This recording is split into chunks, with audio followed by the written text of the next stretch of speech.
The man, Noor, could never have imagined that despite having only one skill, counter, he might possess the potential to become the greatest adventurer. He practiced with a wooden sword, and within a year, he could deflect over 10 wooden rods simultaneously. 3 more years passed, and he evolved from deflecting 10 rods to 100. After a decade, he unwittingly reached the ability to parry thousands of rods at once. Yet Noor was completely unaware of his own strength. The sword technique he had honed over the years was considered the most rudimentary form of parrying, a skill everyone knew.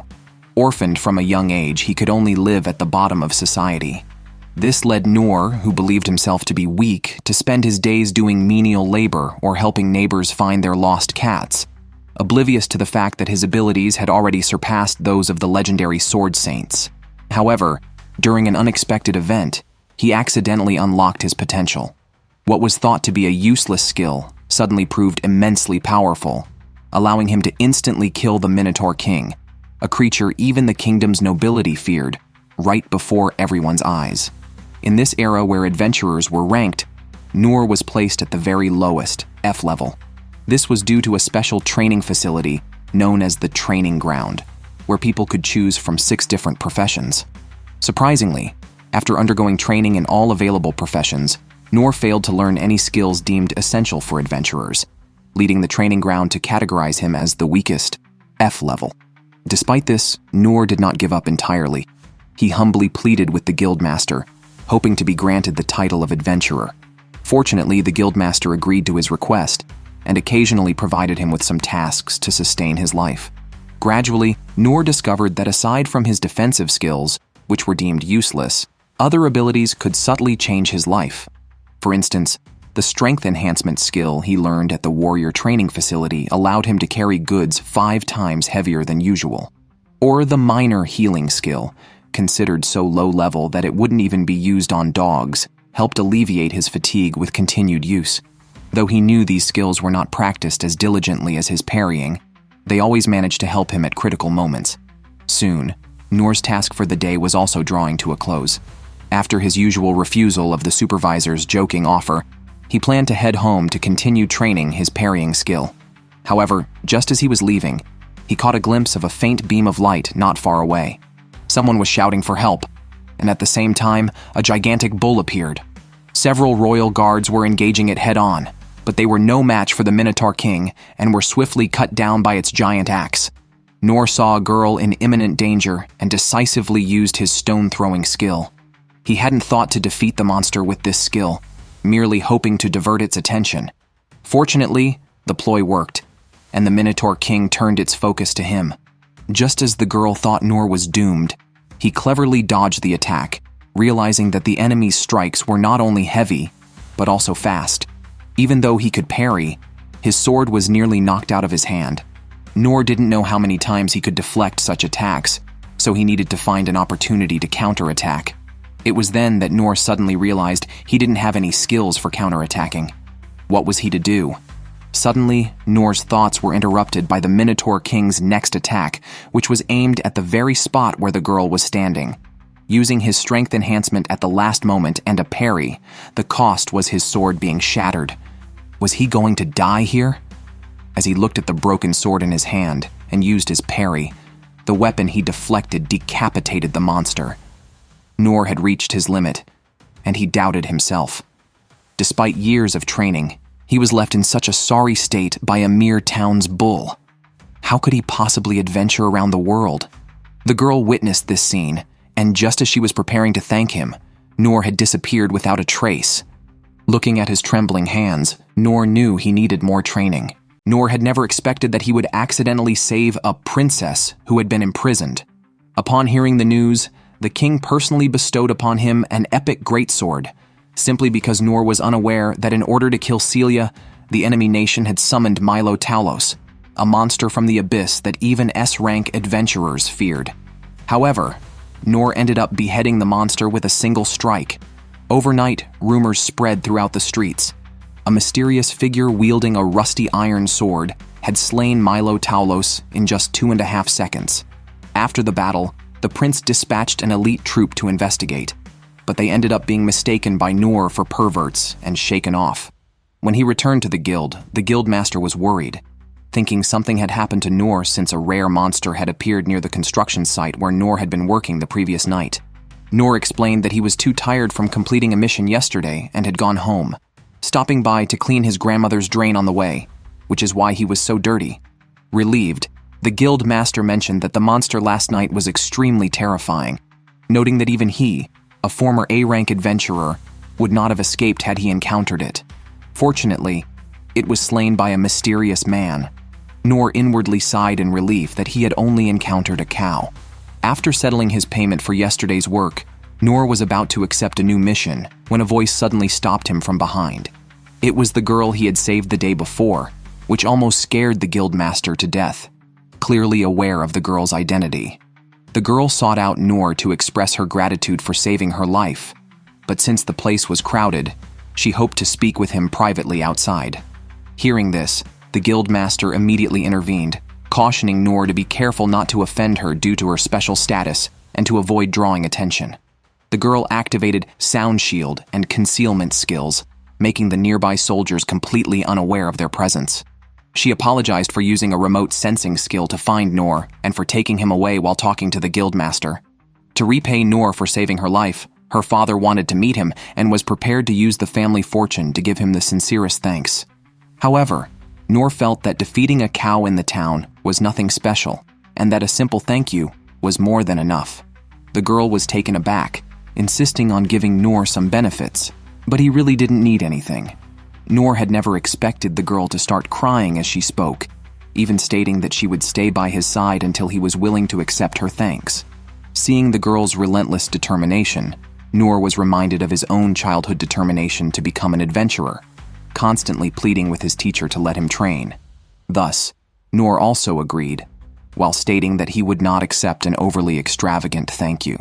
In the blink of an eye, the young girl had brought Noor to a massive mansion.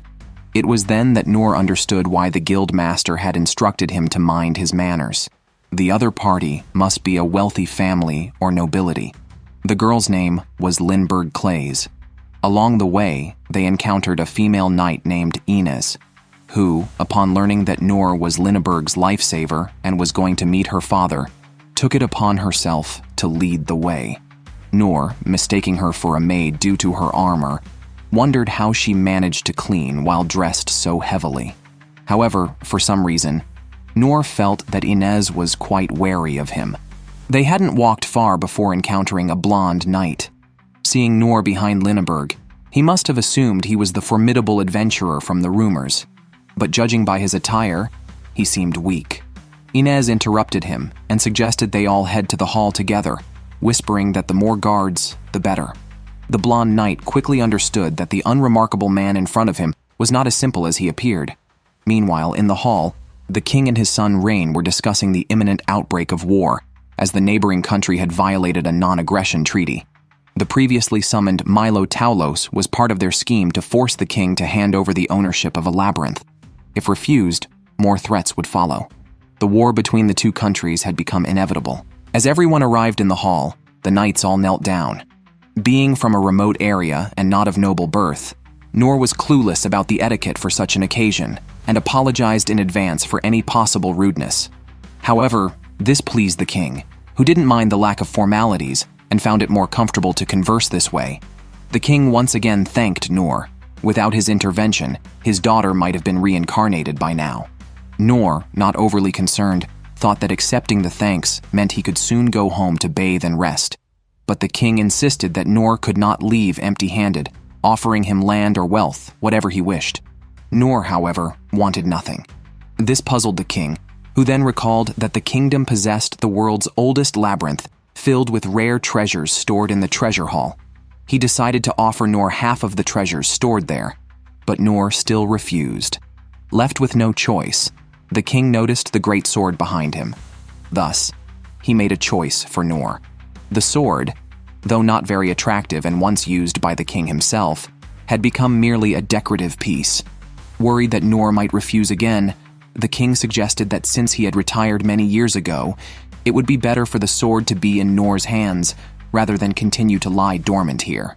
However, as soon as Noor grasped it, he felt an immense weight, and with his enhanced strength, he swung the sword, unleashing a powerful wave of energy. The king was surprised that Noor could wield the two-handed sword with just one hand. The king then made another request to Noor, asking him, if he didn't mind, to train Lindbergh. With recent unrest everywhere, it would be beneficial for her to learn by Noor's side. Confused, Noor felt he had little to teach, being weak himself, and believed such matters should be decided by the individuals concerned, feeling that parental interference was generally unwise. This amused the king, who decided to leave the decision up to Lindbergh herself. At this point, Noor bid farewell to the king. On his way back, Noor felt the greatsword in his hand. Such a heavy sword was perfect for training. Even the width of this greatsword was about the same as the drainage ditch at his grandmother's house. If used to clean the ditch, the efficiency would definitely increase significantly. The king might never know that Noor's ideas were so outlandish. It was at that moment that the blonde-haired man blocked Noor's path. His name was Gilbert, and he wanted to witness Noor's strength. The girl casually swung her dagger, and the giant tree behind her split into two in an instant. This was the holy technique of the thief class, the dragon blade. Then, she pulled out the shadowless sword, showing Noor the swordsman class's holy technique. It turns out, the girl's purpose in demonstrating her power was to ask Noor to be her master. Little did she know, at that moment, Noor was utterly bewildered. After all, he only knew one move: parry. Why would this genius, proficient in 6 class techniques, want him as a master? To show the girl his own weakness, Noor used a plain and simple life skill. Unexpectedly, this act only deepened the girl's misunderstanding. Aside from Lindbergh, another person had recently witnessed Noor's capabilities. Gilbert, known as the Saint of Spears and a battle enthusiast, often challenges strong opponents to duels. Today, he had approached Noor, but as the fight progressed, he realized something was off. No matter how he attacked, he couldn't hit his opponent. Noor thought Gilbert was deliberately holding back, reluctantly telling him not to worry about him and to go all out. Hearing this, Gilbert became serious, and his speed increased significantly. However, to Noor, although Gilbert was faster, he was completely unguarded at the moment of each dodge. It seemed as if he was intentionally allowing himself to be attacked.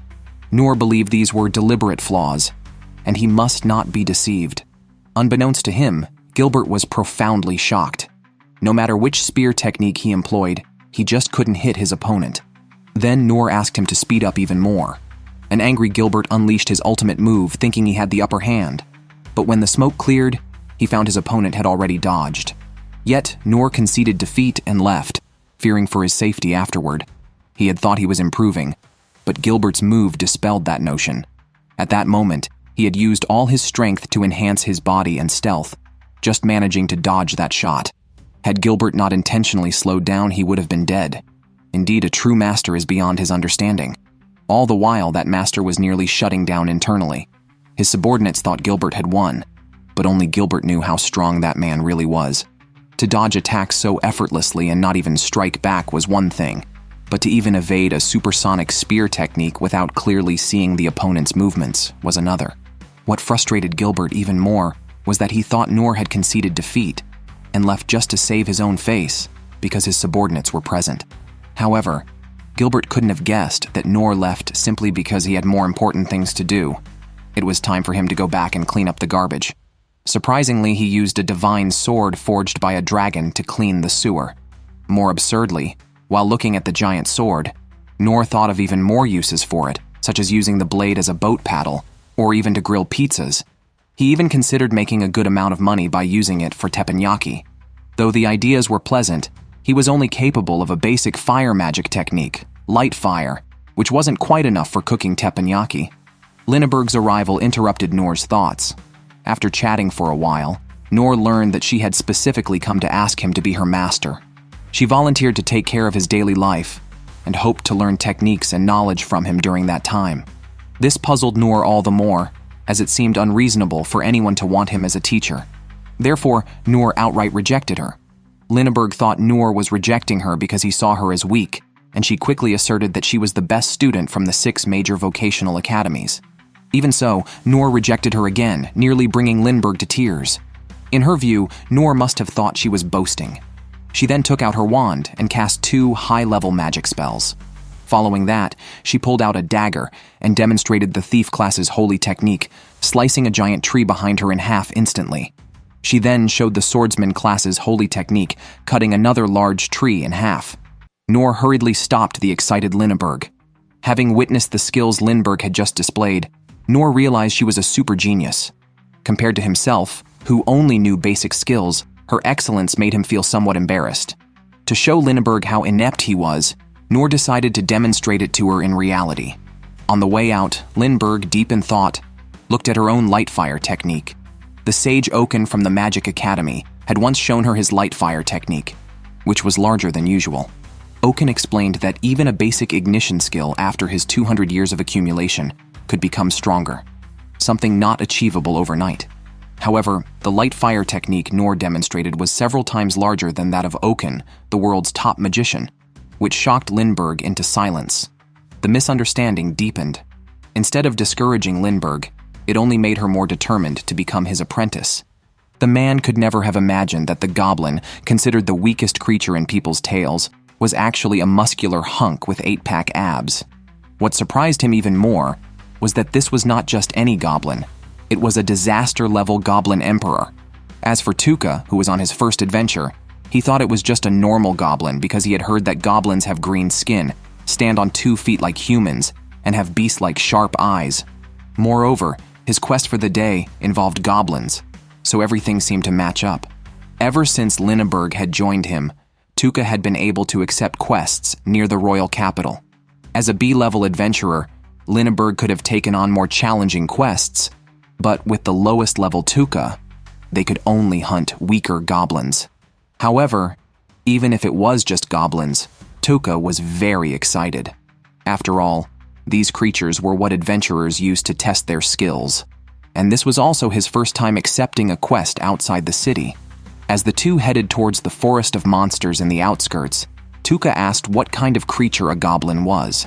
Lindbergh was momentarily stunned by the question, but then realized Tuka was testing whether she knew about goblins. She then seriously answered about the places where goblins were found, and their habits. This made Tuka feel even more embarrassed because it was clear that Lindbergh knew much more than he did. What could he possibly teach Lindbergh? His embarrassment grew when, despite seeing nothing ahead, Lindbergh sensed the presence of a monster and immediately used a skill to reveal hidden beings. Indeed, a giant goblin appeared, marking the first time Tuka had seen one. Tuka found that the goblin was much larger than he had imagined.